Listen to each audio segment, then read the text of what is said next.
mo naman, anak sa kapoy neto. Buhay pa, oh. Ay, Lassie! GM daw!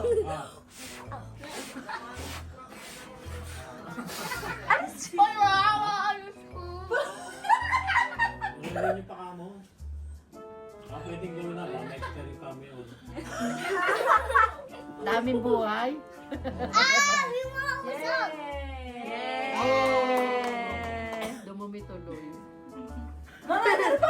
Hey, meron pala ka dyan. Tingnan mo nga kung meron. May Yay! Yay! Alin?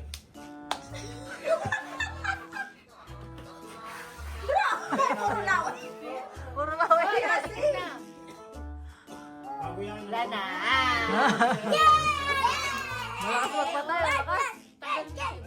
Ito nga pala yung binili ko na nilagay ko sa cake ng mother ko. Magic relighting candle siya guys. 10 pieces na siya. And matutuwa talaga yung mga may birthday celebration dahil kala nila namatay na yung kandila tapos hindi pa pala.